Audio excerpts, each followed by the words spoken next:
dilaporkan di Polres Metro Jakarta Selatan terkait dengan dugaan bullying yang terjadi di Binus School pada tanggal 31 Januari tahun 2024. Nah, perkembangan ini kan semakin hari kan banyak perkembangan. Oleh karena itu kami perlu sampaikan supaya teman-teman wartawan dan juga publik tidak bertanya-tanya ini sampai di mana nih kasus ini. Kan begitu. Karena begini, setelah laporan di tahun 2023 di tanggal 31 Januari tahun 2024 itu kami dalam berproses kasus ini 8 orang ya, anak atau teman sekolahnya dari korban adik R, Rafiq itu saat ini kasusnya kan sudah naik menjadi tahap penyidikan. Oleh karena itu nanti akan disampaikan perkembangannya SP2HP-nya oleh rekan saya Mas Adi, dan dia juga menyampaikan juga terkait dengan masalah pendidikannya. Silakan. Ya, terima kasih rekan-rekan media. Jadi yang pertama yang akan kami update dan informasikan adalah mengenai kepastian pendidikan dari anak korban. Jadi kami tim penasihat hukum dari anak korban telah mendampingi anak korban dan orang tua untuk hadir dalam undangan yang diberikan oleh pihak sekolah pada awal Oktober, dan agenda pertemuan tersebut telah terlaksana di tanggal 2 Oktober di Binus School Simpro. Jadi di dalam pertemuan tersebut dihadiri oleh perwakilan pihak Binus, baik dari Binus School Simpro, dari sekolahnya maupun dari yayasan.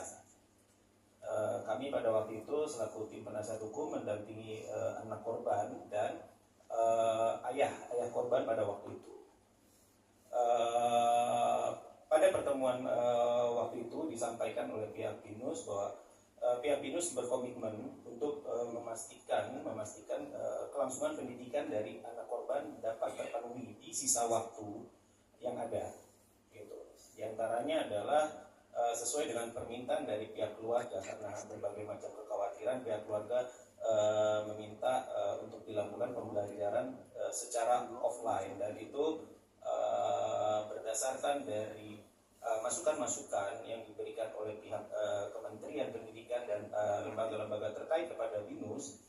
Pihak Binus diminta untuk memenuhi terkait dari hak-hak si anak korban ini, dan sampai sekarang pendidikan tersebut masih berlangsung.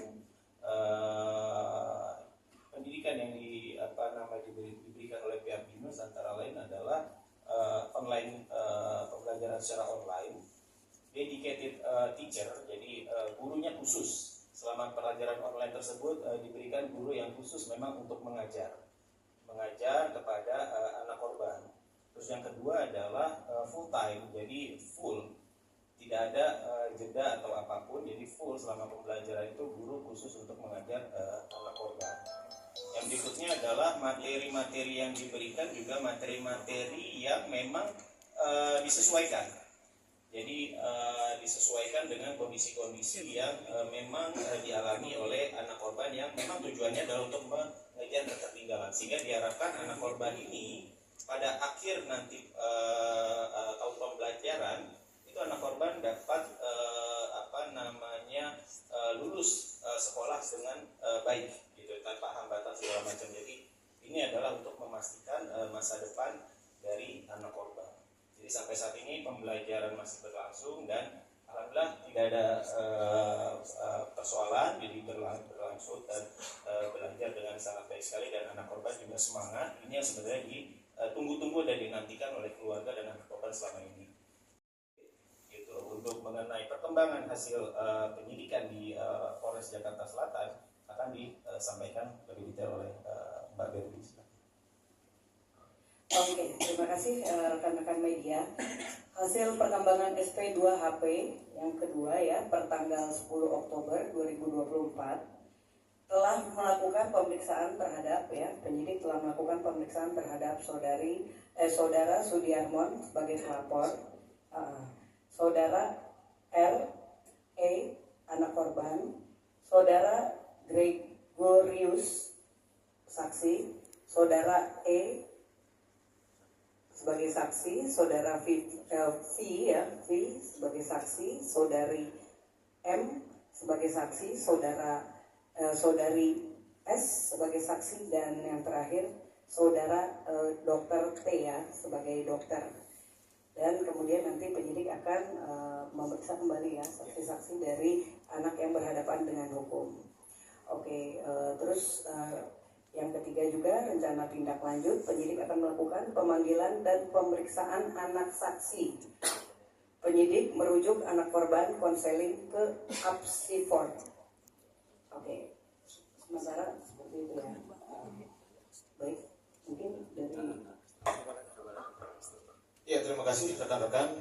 Ya, jadi garis besarnya bahwa sebenarnya sudah ada beberapa langkah ya perkembangan. Mungkin teman-teman juga tahu bahwa pernah di tanggal 13 September tahun 2024 itu kan pernah terjadi restoratif justice RJ antara pihak terduga pelaku, keluarganya, kuasa hukumnya, yayasannya, bahkan dari lembaga anak difasilitasi oleh Polres Metro Jakarta Selatan, dan kami mewakili dari pihak korban, dari anak korban. Dan juga di tanggal 17 September tahun 2024 pihak terkait dari pihak terduga pelaku dan juga dari korban dihadirkan oleh kuasa hukum, bahkan dari yayasan juga hadir. Itu ada dilakukan RPP, rapat dengan pendapat di Komisi 3 DPR RI, ya kan? Dan Komisi 3 berjanji akan mengawal proses kasus ini sampai dengan tuntas. Hadir juga Pak Kapolres, Pak Kasat, dan juga lembaga terkait gitu loh. Dan yang berikut lagi yang perlu kami update bahwa pada tanggal 23 September tahun 2024 ada BAP tambahan. Jadi pihak pelapor dan juga anak korban itu ada BAP tambahan di Polres Metro Jakarta Selatan, unit PPA ya. Dan juga tadi sudah disampaikan bahwa 2 Oktober itu dari pihak anak korban itu undangan dari Binus School ya bersama yayasan difasilitasi, dan kami hadir dari pihak keluarga dan juga kuasa hukum anak korban itu bahas tentang pendidikan tadi disampaikan oleh rekan saya Pak Saki. Jadi intinya begini, setelah RDP itu ya ada BAP tambahan. Jadi saya perlu jelaskan bahwa ketika saya mendampingi anak korban dan juga pelapor waktu di BAP tambahan. Di BAP tambahan itu ada muncul ya, salah satu nama yang sebenarnya di dalam proses perkara atau kasus bullying ini memang tidak dia melakukan bullying secara fisik ya, tetapi ternyata di dalam BAP dari awal anak korban itu masuk ke dalam sekolah, karena anak korban itu kan murid baru. Ternyata anak murid atau teman daripada anak korban ini, salah satunya yang muncul di BAP tambahan itu ternyata dialah salah satu yang membuli secara verbal. Anak ini sama-sama satu angkatannya, ya, berinisial MA, ya, dan bullyingnya itu dari waktu anak korban masuk ke dalam Binus School, dan bullyingnya itu secara verbal, dan itu secara rutin, hampir setiap hari ya. Hampir setiap hari si MA ini sama si K yang diduga ketua geng ini selalu membuli secara verbal. Bahkan ada dugaan kata-kata yang tidak pantas ya. Dikatakan sampah, dikatakan bau ketek, bau badan.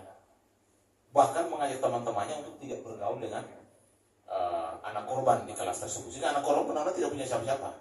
Karena ketika dia mau bergaul dengan salah satu temannya, mereka akan ngancam teman itu supaya temannya jangan bergaul dengan anak korban. Dan itu dilakukan sampai berbulan-bulan secara sebelum terjadinya yang namanya bullying secara fisik ya. Tapi bullying secara verbal, psikisnya ini anak korban itu sudah dari waktu masuk sekolah. Dan si MA ini ternyata sangat aktif. Dan MA ini adalah salah satu anak daripada pejabat negara di Republik ini. Bahkan yang disampaikan selama ini kan digembong-gembong soal bicara tentang ketua partai. Dan ini bukan berarti si anak korban yang bicara, tetapi si MI yang menyampaikan kepada anak korban bahwa bapak gue ini loh, bapak gue ini pejabat ketum partai gitu loh. Jadi bukan dikarang-karang di dalam anak korban yang menyampaikan, tetapi di BAP itu ada muncul yang MI ini akan dipanggil untuk proses selanjutnya dan diminta keterangan. Karena selama ini kan tidak muncul. Tapi ketika BAP tambahan ternyata si MA ini sangat aktif bersama si K ini dalam hal bullying secara verbal dan fisik. Waktu itu memang sudah sembuh karena sempat dirawat 2 hari di rumah sakit karena mengalami luka serius ya, memar, karena bukan hanya di badan dia ternyata kena dugaan penganiayaan tersebut secara fisik, tetapi ternyata juga memang di kepalanya juga gitu loh. Jadi kita khawatirkan bahwa ini akan bisa mengalami bukan masalah fisik saja, tapi psikisnya juga bermasalah sampai hari ini. Oleh karena itu kami sebenarnya terus-menerus menyampaikan kepada pihak kepolisian, karena sampai saat ini dari pihak keluarga daripada para terduga pelaku ini tidak ada itikat baik untuk menyelesaikan persoalan ini secara kekeluargaan, ya kan? Sehingga kami minta kepada pihak kepolisian, Polres Metro Jakarta Selatan untuk segera meningkatkan status penyidikan menjadi status anak atau menjadi tersangka para terduga pelaku tersebut, karena sudah tahapnya penyidikan dan tahap penyidikan sudah cukup lama. Kita kan tidak mungkin dari pihak korban yang meminta untuk RJ, meminta untuk melakukan komunikasi dan penyelesaian, kan harusnya yang lebih aktif itu adalah pihak daripada terduga pelaku, kan gitu. Tapi sampai saat ini tidak ada respon yang positif, tidak ada etikat baik ke pihak korban, terutama keluarga korban dan juga kepada penasihat hukumnya, sehingga kami juga harus tegas bahwa proses hukum harus berjalan. Artinya status proses sampai tingkat penyidikan harus ditingkatkan lagi, jadi statusnya menjadi anak atau kalau bahasa kerennya jadi tersangka. Malam Bapak dan Ibu yang ada di sini, saya cuma ingin menyampaikan bahwa betapa daruratnya saat ini keadaan pendidik yang ada di Indonesia, terutama tentang bullying dan pemukulan yang sangat dinormalisasi di dalam dunia pendidikan Indonesia ini di saat ini. Saya cuma ingin berpesan kepada pemerintahan agar untuk bisa selalu menjaga dan terus memperbaiki pendidikan yang ada di Indonesia harus diperhatikan, karena penerus bangsa kedepannya akan bergantung oleh dari siapa dia dididik dan bagaimana cara didik anaknya yang akan memimpin bangsa kita di depan.